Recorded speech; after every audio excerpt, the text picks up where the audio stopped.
Here's what we do. We will set up. Peace. What's up, y'all? This is Akil the MC from the Jurassic Five, and you are now tuned in to the G1TRUTH Podcast with my man, Majestic.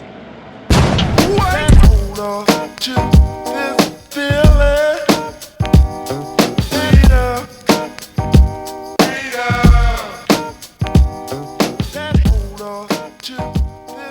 All right, y'all know what it is. It's the Garden of Building. It's my podcast. It's the G1TRUTH Podcast. I'm gonna put you on to some game right now. I want to tell you about somebody that's very important to the hip-hop community. I want to tell you about somebody that's important to black people. I want to tell you about somebody that's important to the culture. If you're a real hip-hop head, you're really going to know who this brother is. He's definitely put down some work in the game. He's a piece of a larger whole, a member of the hip-hop community, but definitely with a rap group that was notoriously known for bringing back the rudiments, the element, the raw essence of hip-hop. So for those of y'all that don't know who this is, I got the pleasure today to present the God, Akil the MC from the legendary group Jurassic Five to the platform. Welcome, God. Before we get busy, I just want to say I appreciate you coming on the platform today, talking to me. You know what I'm saying? You know where we at, but I know you be back and forth with Cali so much doing your thing out there. You got different events that you're doing, and you out there hosting. I'm not too sure what the event is, but you're out there doing, hosting some things out there. So, you know what I'm saying, you in transit. So I'm glad I got the opportunity to kick it with you. Man, thank you for the opportunity to talk to you, man. You know what it is. We here. Yeah, What's up. We first met up at Beats and Bars Barbecue. Cool Kim spot. With the Cool Kim joint. Yeah. You know what I'm saying? And, listen, I'm a fan of hip-hop. I'm a true fan. Some people don't like to say that. Right. But I'm a fan of hip-hop. So when I first seen you, I was like, holy shit, it's Akil the MC. It was like I was in shell shock. You, wow. Mikey D, all these different Right, cats. I was right. like, and it's coming from New York, sometimes I would meet hip-hop artists out there, and you want to share an experience. You want to say to these guys like, yo, you kept me off the street. Right. Wow. You kept me out of trouble. You made me want to rhyme. You made me just embrace hip-hop as a culture. Wow. But then some of these niggas act like you on their dick. Right. You know what I'm saying? Right. So I couldn't say that, but I know a brother like you respectful, you humble, you know what I'm saying? So I'm really got a chance that I got this moment to really kick it with you because you brought back something to the community of hip-hop. Right. And that's what I wanted to talk about today. So let's get started. Word. I wanted to ask you that you guys, Jurassic 5 came out, I think y'all debuted in like 1998. Well, actually, from a professional standpoint of being signed to a label and stuff, but we had our first single. Got our first single in 1994. So we put together our own money and got tired of dealing with labels that just sending us through the runaround and whatnot and stuff. So we was like, let's put together our money and put out our own single and stuff. So we put out our own single in 1994. It's called Unified Revolution and stuff. Mm-hmm. And then that same year, we ended up getting picked up by Blunt Records, TVT and stuff. TVT? Yep. They picked us up and wanted to sign the single. So the same single we put out, they end up putting it out there and stuff or whatnot and stuff. You know what I'm saying? And they didn't pick up the album to give us an album deal. So we went back to doing what we did in the first place. So then we ended up getting a distribution deal. So we had an EP in '97 and stuff that we put out, the Jurassic 5 EP, and that went worldwide and was really done good and whatnot and stuff. Mm-hmm. So then we got picked up by Interscope. They wanted to sign us and stuff, So so we had a few little situations that caused that to actually go into fruition and whatnot and stuff. But so like how you said, the debut for the album and stuff was 2000. Got you. Quality control and stuff. So, what I really found unique about Jurassic 5 was that when I look at hip hop as a whole, and MCs and artists and albums, realistically speaking, and coming from, I don't really MC no more, but I still got the knack. Wow. So I'm coming from an MC perspective, and as an artist, the average artist, their shelf life is like 2 to 3 years long. Right. You don't really got that longevity. So when you're able to make an impact, you really got to put your work in to either stretch yourself out in the game, right, or do as much as you can in that short frame of time, because the listener, the viewer, the fan is fickle, and they got a short attention span. Right. So the thing was for me was like, how did Jurassic was 5 members, right? Yep, 6. 6. That's all right. How did 6 guys come up with the concept for Jurassic 5, where you guys really started to pull from the real older, right, veteran acts from? Because the essence that I was getting from Jurassic 5 was even not so much like Grandmaster Flash and the Furious 5, but more like Cold Crush Brothers, yep, Crash Crew. Yep. You know what I'm saying? Yep. And that kind of element where you guys were just not a group or a band, much like Stetsasonic, that was rhyming together, but you guys actually had like what we would call back in the days routines. Right. And you was bringing forth that essence. Right. Leaders of the New School was tapping into a piece of that, right, but not as entrenched as you guys were. Right. So how did 6 band members come together and say, we were going to do it like this? How did that happen? We all have that history of knowing that style of hip hop, and we always like that, that style, from Cold Crush to Fantastic Five, the whole Wild Style thing and stuff, and just, all of those crew, like you said, the Crash Crew and the Force MCs and whatnot and stuff. So having people that had access to those tapes and stuff, you know what I'm saying? So we kind of like grew up listening to that and had that all in common or whatnot and stuff. So the single that I was talking about, the Unified Revolution and stuff, one of my DJs, Cut Chemist, he big shout out to Cut Chemist. Yeah, he dope producer. He was like when he first seen us perform, my group, I was in a group called Rebels of Rhythm and stuff, you know what I'm saying? So one of my members that's in Jurassic 5 is from that group, and then we had another member that passed away and stuff, you know what I'm saying? But we all in that flavor we brought that old school harmony type thing to Jurassic 5 and stuff, you know what I'm saying? By way of just us having to be different, wanting to be different than other people that was out there and stuff. So we was like, yo, ain't nobody doing this style. Mm-hmm. You know what I'm saying? Like like how you said, the leaders of the New School kind of like was tapping into that a little bit. A little bit and stuff, you know what I'm saying? But we was like, like yo, if we gonna do it and stuff, we need to be tapped into something different and stuff, you know what I'm saying? As well as, knowing that style was dope. Mm-hmm, absolutely. And it wasn't dated to us, right?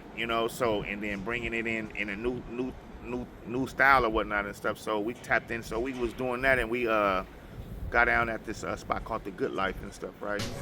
Party people, are you with me? Are you with me? Party people, party people, are you with me? Are you with me? Party people, party people, are you with me? Are you with me? Party people, party people, are you with me? Are you with me? Party people. I take it out to the beat, y'all, and you don't stop. Rock the rhythm that I make you beat your pop until the tick, I tick, live and direct. It's the Rebels of Rhythm on your radio. It was magical when they joined team to form Jurassic 5. Just an open mic spot or whatnot and stuff. So So when the other half of my group, Unity Committee, Charlie Tuna, Cut Chemist, and Mark 7, when they seen us perform at the Good Life, they was like, yo, that's dope and stuff. So Cut Chemist was like, yo, man, I got this beat that, that I hooked up to some old school shit. I think y'all would fit perfect on this beat or whatnot and stuff. So it's like, yeah, okay, would you mind putting a verse on this? So like, yeah, we put a verse on it and stuff, you know what I'm saying? And then when we finished it, he was like, man, do you think my group can get on this and stuff too? So we always wanted to do something with their group too, because they were good at what they were doing as far as performance and stuff, you know what I'm saying? And but they had that type of Run DMC style, that back and forth type thing and stuff. So when we put it together, that's what we came up with, right? So it was like this Run DMC-ish, Cold Crush, harmony, old school type of vibe that worked. That single, that worked and stuff, and people was like, yo, like, this is dope. I like this, you know what I'm saying? I'm into this and stuff. So we kind of like created some more records and stuff, and was kind of like still doing those little routines and stuff, and so we had ended up getting a couple of shows and stuff, and so one show we had got in '97, we had got a show to England, and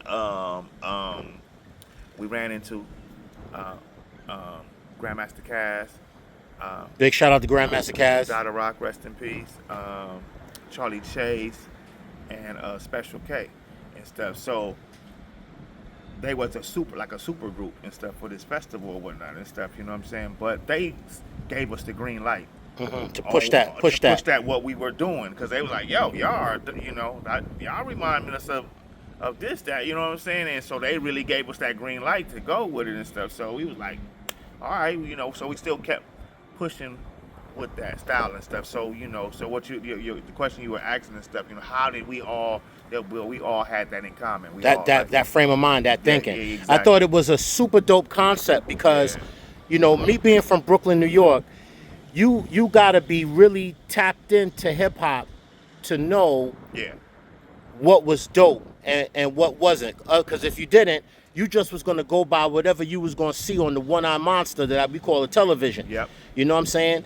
And what we was getting from Cali was just straight gangster shit. Yep. You know what I'm saying? Yep. Everything was gangster. So it was refreshing to see somebody or some people tap into something different. And not to say that the gangster shit wasn't dope, because I fuck with it. Right.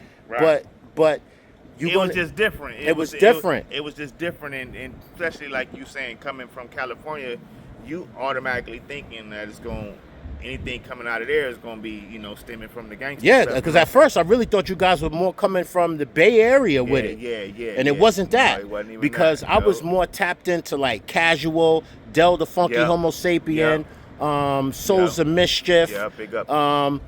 If you remember the Cool. Yep. The Cool was super dope. Yep. And who else was there that I was about to call off that I can't remember? But Freestyle Fellowship, which is which is from LA. Which is from LA. And they kind of had that style too and stuff, you know what I'm saying? But they was just a little bit more jazzy with it. Jazzier, you know what I'm saying? And stuff, but still in that vein, because they had the 4-man crew and stuff, you know what I'm saying? So they had the little harmonies here and there, but not so much like Jurassic and stuff, you know what I'm saying? But still, they were a part of one of those crews and stuff, you know what I'm saying? When I talk to other people or talk to other interviewers that I'm in the same space with, or read you guys' bio, it likes to list you guys as like alternative artists, which is a tag or a title that I don't particularly care for. How do you feel about when they call you? I hated that shit. You know what I'm saying? Because you was an MC, you still are an MC. Because we're alternative to what?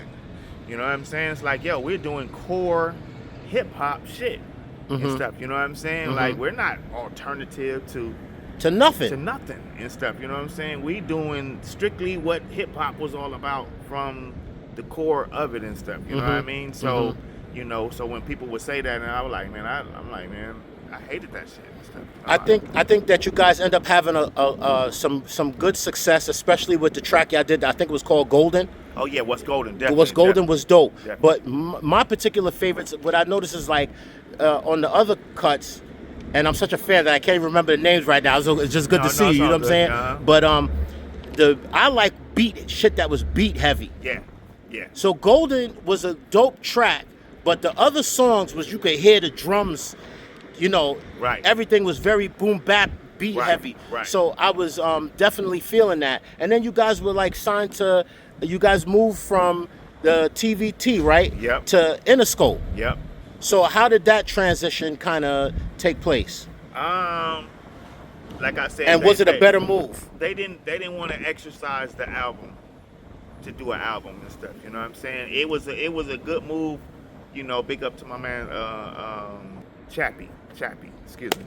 Big up to my man Chappie and stuff. That seen the vision, and because he was like, yo, this is different, and then he was like what you were saying as far as the gang. This is not gangster rapping. This is something different from LA, from the West Coast. And he's like, yo, you know, like, I'm digging this and stuff. So he took it to his boss and stuff and wanted to sign us and stuff. You know what I'm saying? So we was like just happy of being signed and stuff, because we had went through, like I said, did the whole rigmarole with trying to get signed at different labels, and they just not seeing the vision and whatnot and stuff. You know what I'm saying? And so for them to pick it up, you know, after we had already did it and stuff, you know what I'm saying? It was like, yo, okay, they see, but when it came down to do the album and stuff, you know, like to get an album, they didn't want to, you know, give us the money for an album and whatnot and stuff, and that's what made us do the EP thing. So the EP is what really set us off in Europe and around America and stuff. You know, we had a joint called JU and Concrete Schoolyard and stuff. You know what I'm saying? And those songs really took off in Europe or whatnot and stuff. So after we did the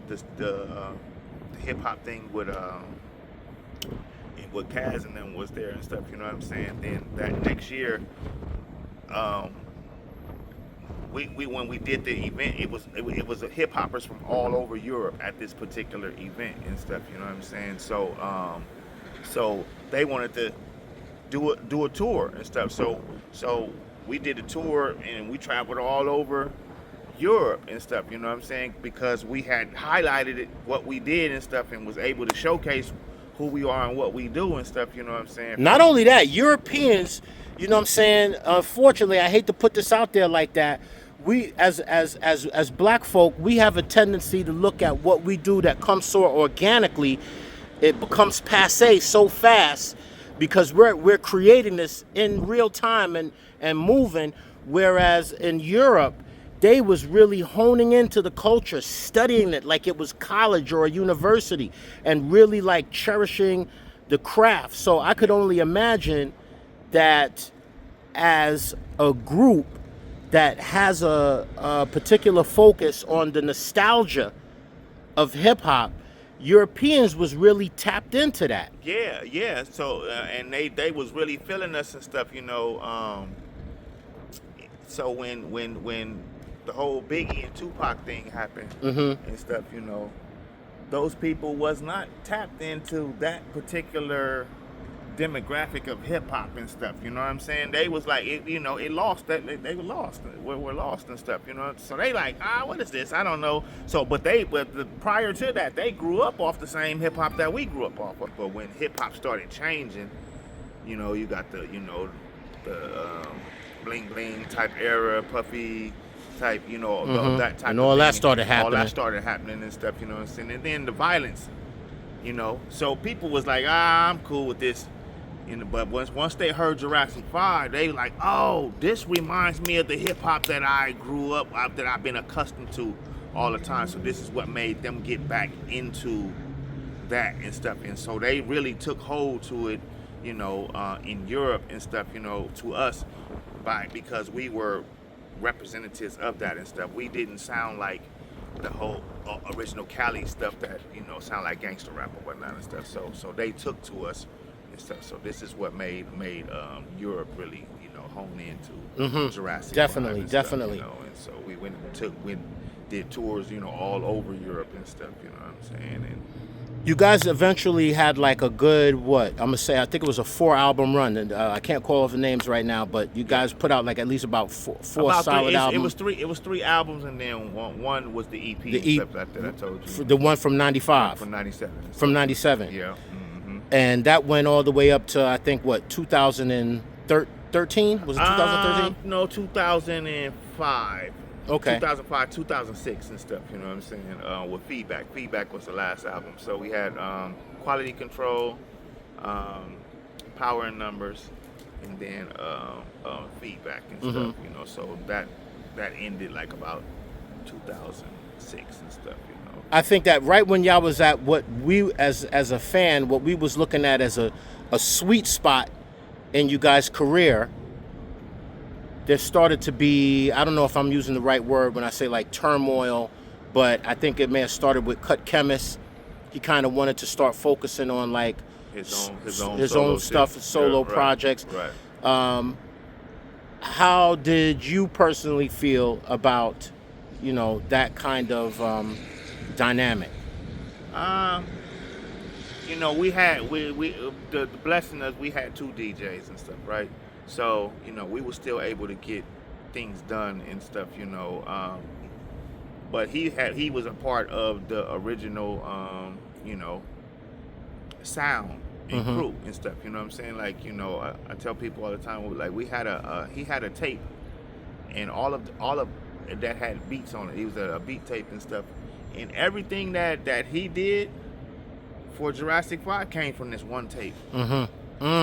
You understand? So we different depends on what, you know, from a time period and stuff, you know what I'm saying? Like the style of music that we were doing was the beginning was like that old school, right? Like, you know, like Cold Crush type of, you know, sound, style and stuff, you know what I'm saying? And then after that, the next project was the EP and stuff, which was more like, almost like the Run DMC-ish type of, right, era or whatnot and stuff. So different beats that he had represented different eras, you know.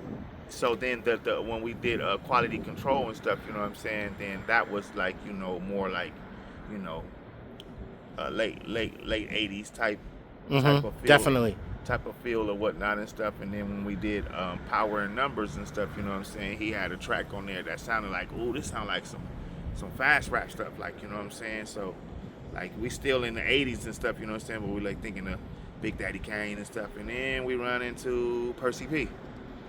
Big shout out to my homie. Right. Big shout out to the guy Percy P, my the man. lyrical rhyme inspector. That's my man and stuff. So he fit right with the style of music that came from, that was on this tape and stuff. So I would each time I'm like I'm good like an elephant with rememorizing or remembering beats and stuff. So I'm like, oh, we should work that beat at this time. I think this would be nice.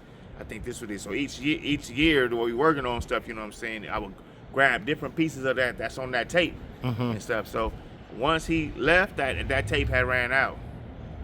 So nothing else that we got from him and stuff, you know what I'm saying, resembled anything that was in that vein of what made us be who we was. And so you used to ask me how did that make me feel and stuff, you know. It was like, yo, like for real, like, okay, you know, all right, well, go ahead and do your thing and stuff, you know what I'm saying? Like, you know, we ain't trying to hold nobody back, because we still had 5 members. Yeah, right, absolutely. Right. And then I think in the midst of you guys being a 5-man group, you know, each of you guys had your own particular style. Yeah. And if you didn't have a particular style, there may have been something, particular style, because each of you guys had something unique. When I examine your rhyme style, I don't want to disrespect nobody and say that you were more lyrical than others. Right. But let me put it this way. As a nigga from New York, a nigga from Brooklyn, right, I was gravitating more to your flow. Oh, you know what I'm saying? It was more like, oh, wow, this nigga sound like he could put it down and he could go anywhere and just, you know, kind of like lay it down, where some of the other acts, I mean, not some of the other members of the group had a particular style that you can kind of fit in a bag in a sense, and I'm only saying that because I'm a very analytical person when it comes to hip hop. Right. So I'm able to look at stuff, and I can say, oh, this guy got a piece of it from here. This one got a piece, because we all get it. We all get our style and our inspiration from somewhere. But you had such a balance lyrically, like you embodied a piece of the East, a piece of the West, a piece of just hip hop all together. So it was very the whole concept to your rhyme scheme was like, it was very effervescent. For other cats, it was like maybe their voice. You know, they had a deep tone to the voice, and it kind of gave the rhyme some body and some bounce. So when I start to see it was all these different elements coming together, which made such, and it's very difficult for a 5-6 man group to be cohesive. Yeah, definitely. Because everybody has their like own ideas, everybody sees it their way. So for everybody to come in the same space and put it down, I think is a tremendous feat. But in the midst of that, right what I consider was you guys' sweet spot, everything seemed like it just started to fall apart. And for those that don't know, or if you're comfortable talking about it, what were some of those things that just started to, you know, with the group starting to just kind of like headed towards dismemberment or being disbanded? I think internally and stuff, you know, you have jealousy. You have where people are, you know, jealous of others or whatnot and stuff. Maybe they not getting their shine, and they want you know want to stretch out and, you know, they want to be known. You know what I'm saying? Everybody wants, you know, nobody wants to be the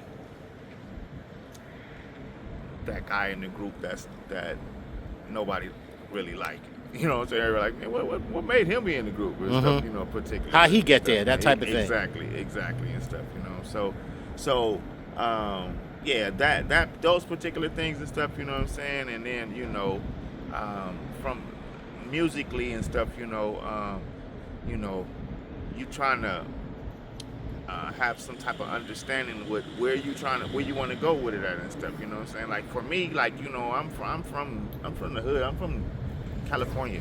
I'm from California car culture and stuff, you know what I'm saying? So the music gotta be hitting to me and stuff, you know what I'm saying? Part of the hood you from in Cali, for those that don't know? I'm from South Central LA. Okay. From South Central LA and stuff, you know what I'm saying? So, you know, I'm used to hearing, you know, some bass and, you know, just some good music, sounding music and stuff, and, you know, you want, you know, as a black person and stuff, you know what I'm saying, you know, no shade on nobody, no other race or whatnot and stuff, but, you know, black people like bass.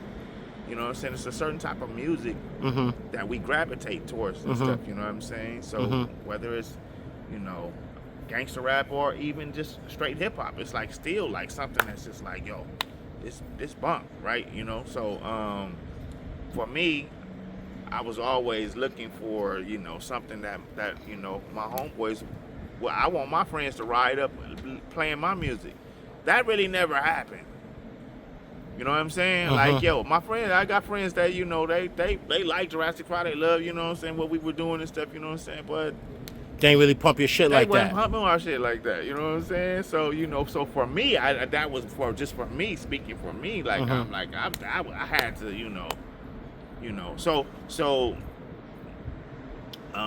what was going on and stuff, you know what I'm saying, it's just, you know, the dynamic of trying to, you know, make a cohesive thing and stuff where we're all together, and this is what, you know, we're seeking for, to, you know, to try to make this type of, you know, music that, you know, that's speaking to everybody and stuff, and not just understood, not just one graphic. What would you say? What's the nature of your relationship today? There is none. There is none.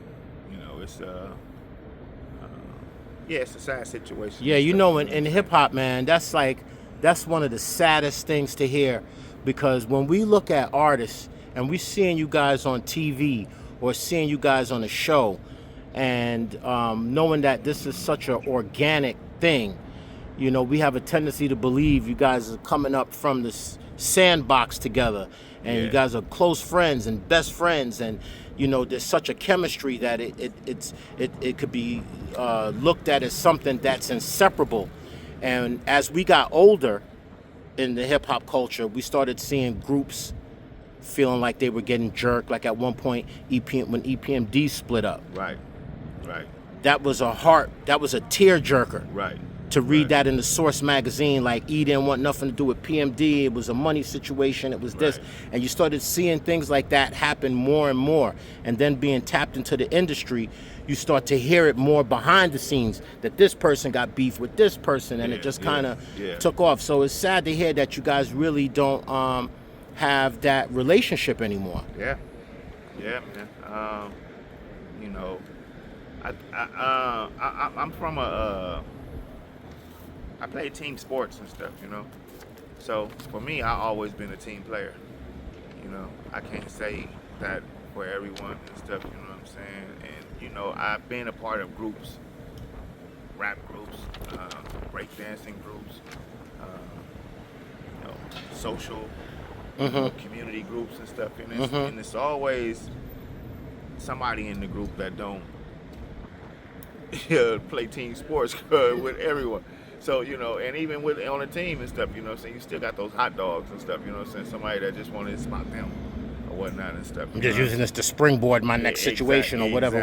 Exactly and stuff. So, you know, it's unfortunate that, you know, those type of dynamics was happening and stuff, you know what I'm saying, in such a unified group that on the outside, this is what we were projecting or whatnot and stuff, you know, but you know, I think what's done in the dark will come to the light and stuff. You know what I'm saying? And you know what happens if the way you are, eventually you can't hide that. All darkness come to light, like you know you what I'm said. saying? So you know, eventually those things will come to a head and what it is and stuff.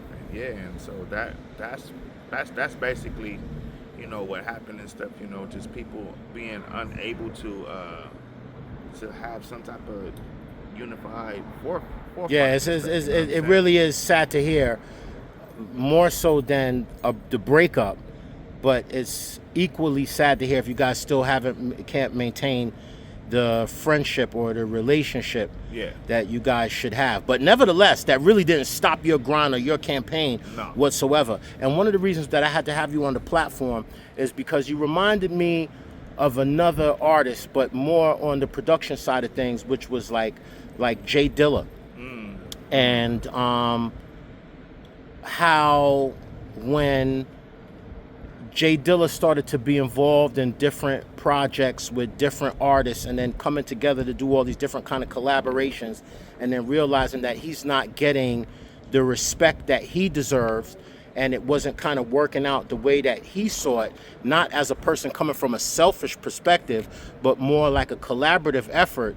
He really worked double hard at pushing his campaign to the point where he was like, I don't even have to sell these beats. I'm gonna just keep making beats and pushing them out, and people is gonna hear what I'm doing one way or the other, and really thrusted his way forward to you know, basically all over the world, but started really tapping into Europe a little bit more, and I started noticing that with you as well. So during, I believe, you could correct me if I'm wrong, but during when you started venturing out more as a solo artist, you started tapping into Europe because it seemed like they had a more appreciation for your culture, the rhyme style, and the you know, the material that you're putting out. Yeah, I mean, because even what I did as a solo artist and stuff, you know what I'm saying, it was down the same street, just at a different house and stuff, you know what I'm saying? So I never removed myself from what I was known for, you know? Sometimes people, you know, come from a group setting and stuff, and then they do something totally different, you know, which is fine. But for the most part and stuff, you know, for me, like, you know, I didn't get famous as a solo artist. I don't give a fuck about being a solo. I didn't give a fuck about none of that stuff. I just have to feed my family.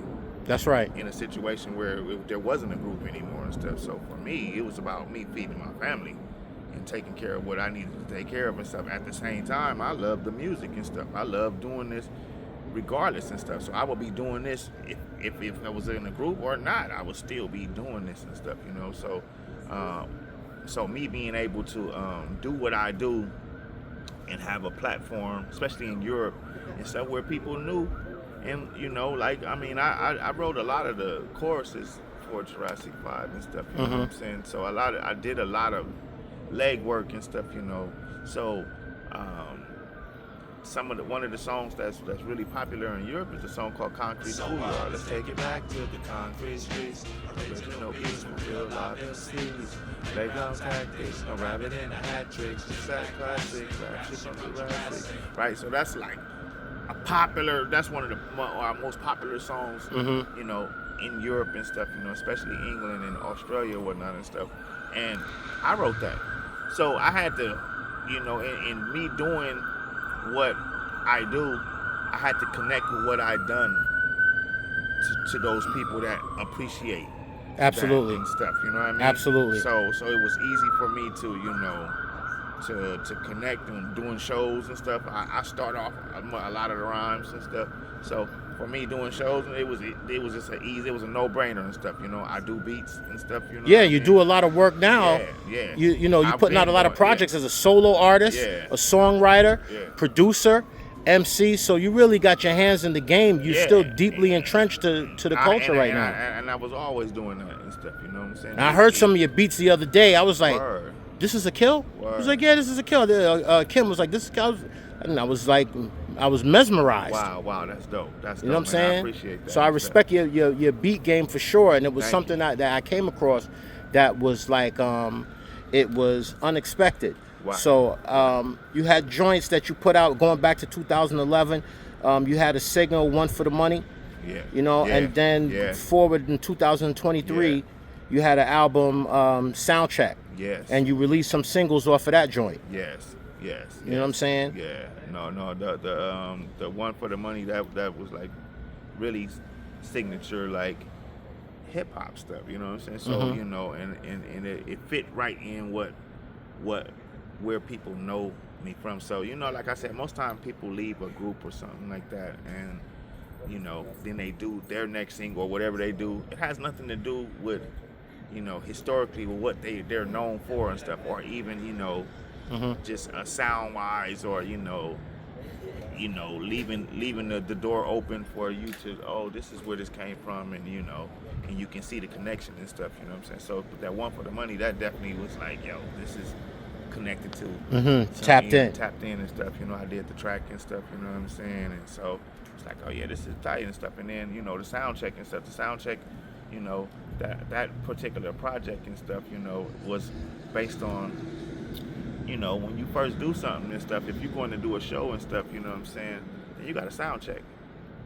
So it was rooted in that concept of me, you know, before, if I'm going to do some solo stuff, you know what I'm saying, let me sound check first. Absolutely. Let me see what people like. But prior to that, I did another, before that I did, it's called Dress Rehearsal. It was like a mixtape and stuff, you know what I'm saying. So I was connecting the things that I was about to do and going and where I was going with it and stuff. Everything has a theme to it and stuff, you know what I'm saying? So yeah, sound check was that theme. Like, yo, if you wanna, you know, you gotta sound check and stuff first and stuff. You know? One of the things I wanted to tap into, and lastly, but I was reluctant, is when you know, social media plays a heavy presence in what we do today. Right. And I think, like, you know,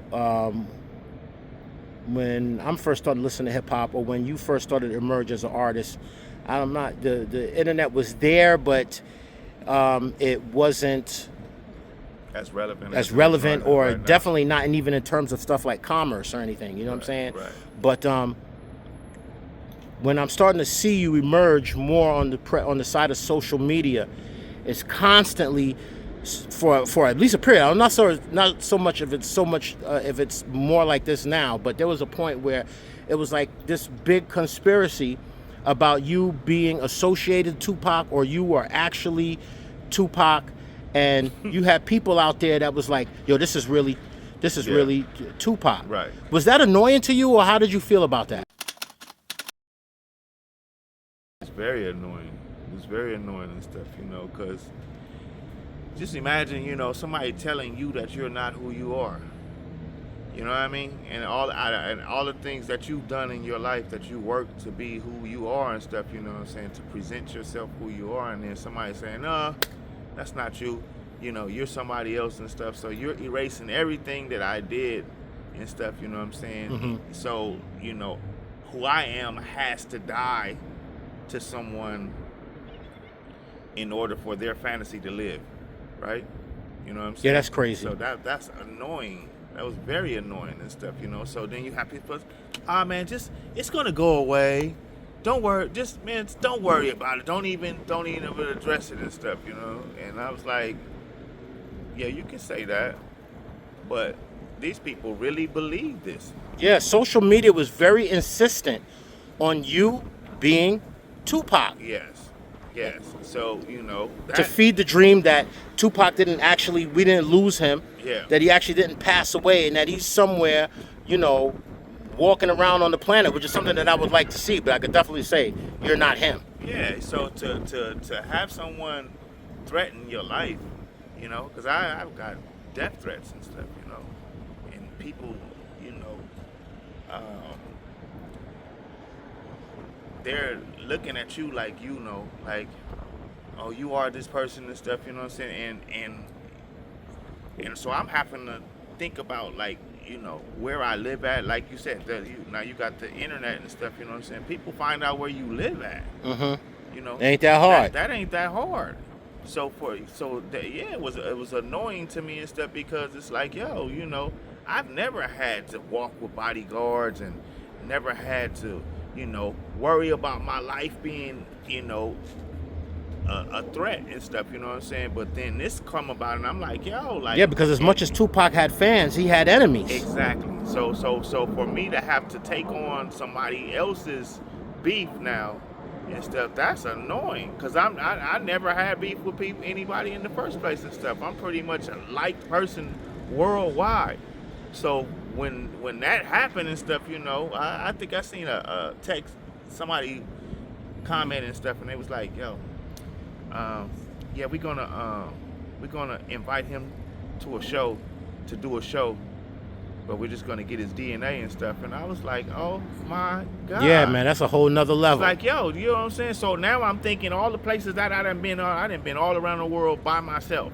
I done traveled everywhere, you know what I'm saying? And now to see that somebody is plotting this on my life, I'm like, I can never go nowhere by myself. Yeah, it's getting no crazy. More, you know what I'm saying? It's Like, getting I crazy. have to travel with someone and stuff, you know what I'm saying? I can't just do what I was just doing and stuff, you know what I'm saying? And the pandemic, you know, halted that a lot and stuff, you know what I'm saying? Which was in a good way, it was good and stuff, you know what I'm saying? In another way and stuff, you know, I just really Got to start to move you different. You got to move different and stuff, you know what I'm saying? But for people to know what I look like and me not know what these people look like and stuff, you know, that's you know, that can be annoying and stuff, you know, because I'm out with my family. I can be anywhere and somebody, you know, and I've already had that and stuff, you know what I'm saying? But nobody ran up on me in a threatening way, but people have, you know, like, hey, you know, this person and this, that, and the other and stuff, and hey, Akil and stuff. So it's like, yo, Akil. And I'm like thinking that they're saying Akil because they know me from Jurassic 5 and stuff, but they're saying, hey, Akil, because they're thinking about some Tupac stuff. You know Absolutely. what I'm saying? But I don't know why they're even saying this and stuff. Like I'm saying, me getting threats and stuff, you know what I'm saying? You know, and then you got, you know, people are crazy. New kind of crazy. All kind of crazy and stuff, you know what I'm saying? Absolutely. So somebody's like, oh, well, you know, don't, if you basically, you know, it's like almost like how people say about racism, man, if you don't talk about it, man, it'll go away or whatever. Man, that's not true. You got to dispel that. It's not true. So let's set the record clear. This is Not not true. Pac. We love Pac. Definitely. We respect Pac. Yeah. This is Akil the MC. Definitely. Jurassic 5. This is a family man, a husband, a son. Definitely. You know what I'm saying? He's a whole separate entity. You know what I'm Yeah. saying? For sure. Yeah. So, you know, I am who I am, and I'm always be who I am and stuff, you know what I'm saying? Whether you recognize it, you know, it's another thing It's and stuff. another And thing. I can't, you know, I can't force somebody to recognize it and stuff, you know what I'm saying? But just don't threaten my life, and don't put something on me that, you know. Don't make me have to react. Exactly. You know what I'm saying? But what can we expect from Akil the MC Just more production, more rhymes, and and songs, and because we're in a different time and stuff where music is different and stuff, and what's being put out there and how music is being put out there and stuff. So I had to figure out, like, how do I want to present music and stuff, so sound check for a long time. It took a while and stuff, because I'm like, I don't want to put out nothing and people don't know that that's out. You know what I'm saying? That's what happens and stuff, what I'm saying, for artists and stuff, what I'm saying? They put out music, you see them put out music, like, yo, man, nobody even knew that was even out and stuff. So I wanted to make an impact with what I do and stuff, at least so that people can hear. So me doing stuff going forward and stuff, what your question and stuff, like, what, how, I'm still trying to figure out, how I want to present this and stuff. But I see a lot of people like doing the dude La Russell and stuff. You know what I'm saying? He's dope, and how he's putting out music and stuff. Definitely. And a lot of other people that are doing independent stuff. You know what I'm saying? Which has always been the thing for me and stuff. So part of that, where you say, Jurassic Five, and say, the how we should have put out music and stuff. That was a question, that for me, that like, yo, it was a no-brainer how we should put out music. We don't have to go to no labels. Absolutely. We can just do it independently, how we started this thing in the first place and stuff. But other group members, got other ideas, and they want to get signed, and this, that, and the other and stuff, you know what I'm saying? So for me, moving on further and stuff like that, I don't care about being signed to nobody. Just want to keep doing your thing, and today's market anyway, the best way to go is direct to consumer. Exactly. So that's where I'm at. So when you ask me where I'm going, that's where I'm at, direct to consumer, and keep it pushing. In what I do and stuff. Yeah. Well, I ain't gonna hold up your time, guard, because as you can see, we here at the amphitheater. I know you got to get ready to do a sound check. Got a little show you about to put that down. You know what I'm saying? We in Douglasville right now. You know what I'm saying? So you know what that is. Yeah. And again, man, it for me doing this, man, this is what I like to do, but it's a pleasure because this is part of my culture. This is part of my history. Right. So to see you and be able to have even though this is my podcast, it's still a conversation for me that I could learn from and build on and grow on. And you know what I'm saying? I go to sleep and I be like, damn, man, I had a nice conversation with the guard. So with that being said, guard, I really appreciate you coming on the platform, man, and all of your ventures and everything you're doing. I'm definitely, wishing you the best of success, and inshallah, you get that shit popping and you doing your thing. Man, inshallah. Thank you, man, very much. I appreciate it, man. Peace. This is Akil the MC on the G1TRUTH Podcast, man. Y'all checking me out, man. Peace. Y'all know the campaign. Y'all know the slogan. I go everywhere. I eat everything except pork, and I talk to everybody. Right. Want yourself. Blah.